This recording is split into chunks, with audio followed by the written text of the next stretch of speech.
Namaste. नमस्ते जी। Namaste, everyone. Namaste, everyone, and welcome to the 93rd Annual General Body Meeting and Annual Convention of FICCI. It is a significant privilege for me, on behalf of FICCI, to welcome our Honorable Prime Minister, Shri Narendra Modi ji. Pradhan Mantri ji, Namaskar, and thank you for being with us today and for your continued leadership and guidance at every step. Sir, we are truly honored. As a nation, we worship the sun, and the lighting of the lamp is an auspicious moment, symbolic of a journey to light and happiness. May I request the Honorable Prime Minister to symbolically light the lamp to inaugurate the FICCI AGM. प्रधानमंत्री नरेंद्र मोदी ने शनिवार को FICCI की 93वीं वार्षिक आम बैठक का virtually उद्घाटन किया है। इस एजीएम में पीएम मोदी ने इंस्पायर्ड इंडिया के निर्माण में उद्योग जगत की भूमिका के लिए अपने विचार और दृष्टिकोण भी साझा किए। पीएम ने कहा, हाल ही में लॉन्च की गई पीएम वाणी योजना के तहत देश भर में सार्वजनिक वाईफाई हॉटस्पॉट का नेटवर्क तैयार किया जाएगा। मेरा सभी उद्यमियों से आग्रह है कि रूरल व सेमी रूरल क्षेत्रों में बेहतर कनेक्टिविटी के प्रयासों में भागीदार बने। पीएम ने कहा, आज का ग्रामीण भारत बहुत बड़े बदलाव के दौर से गुजर रहा है। क्या आप जानते हैं कि रूरल इंडिया में एक्टिव इंटरनेट यूजर्स की संख्या शहरों से ज़्यादा हो चुकी है।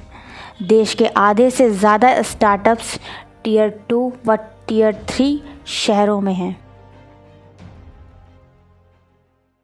साथियों, देश के एग्रीकल्चर सेक्टर की और उस सेक्टर को मजबूत करने के लिए बीते वर्षों में भारत में तेजी से काम किए गए हैं।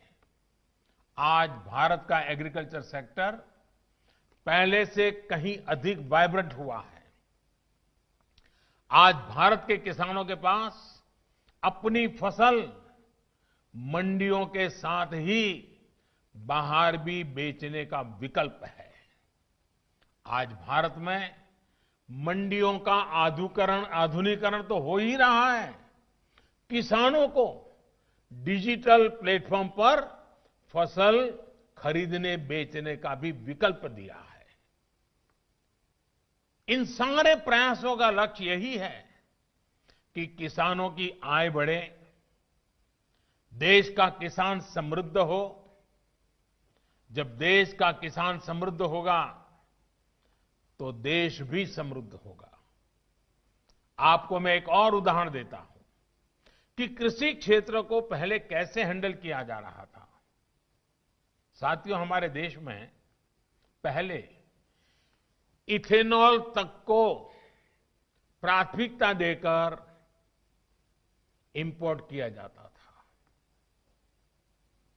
जबकि खेतों में गन्ना किसान परेशान रहता था कि उसका गन्ना बिक नहीं रहा या उसके गन्ना किसानों का हजारों करोड़ रुपए का बकाया भी समय पर मिलता नहीं था। हमने इस स्थिति को बदला। हमने देश में ही इथेनॉल के उत्पादन को बढ़ावा दिया। पहले चीनी बनती थी, गुड़ बनता था। कभी चीनी के दाम गिर जाते थे तो किसान को पैसे नहीं मिलते थे, कभी चीनी के दाम बढ़ जाते थे तो कंज्यूमर को तकलीफ होती थी। यानी कोई व्यवस्था ऐसी चल ही नहीं सकती। और दूसरी तरफ हम हमारे कार स्कूटर चलाने के लिए विदेशों से पेट्रोल लाते थे। अब ये काम इथेनॉल भी कर सकता था। अब देश में पेट्रोल में 10% तक इथेनॉल की ब्लेंडिंग करने की तरफ बढ़ रहा है। सोचिए, इससे कितना बड़ा बदलाव आने वाला है। इससे गन्ना किसानों की आमदनी तो बढ़ेगी, रोजगार के भी नए अवसर मिलेंगे। साथियों, आज जब मैं उद्योग जगत के वरिष्ठ लोगों के बीच हूं तो इस बात को भी खुलकर कहूंगा कि जितना हमारे देश में एग्रीकल्चर पर प्राइवेट सेक्टर द्वारा निवेश किया जाना चाहिए था, दुर्भाग्य से उतना नहीं हुआ। इस सेक्टर को प्राइवेट सेक्टर द्वारा उतना एक्सप्लोर ही नहीं किया गया। हमारे यहां कोल्ड स्टोरेज की समस्याएं रही है। बिना प्राइवेट सेक्टर के सपोर्ट के सप्लाई चेन बहुत सीमित दायरे में काम करती रही है। फर्टिलाइजर की किल्लत होते आपने भी देखा है। इसका कितना इंपोर्ट भारत करता है, आप भी जानते हैं। एग्रीकल्चर सेक्टर की ऐसी कितनी ही चुनौतियों के समाधान के लिए केंद्र सरकार निरंतर काम कर रही है। लेकिन इसमें आपके इंटरेस्ट और आपके इन्वेस्टमेंट दोनों की आवश्यकता है।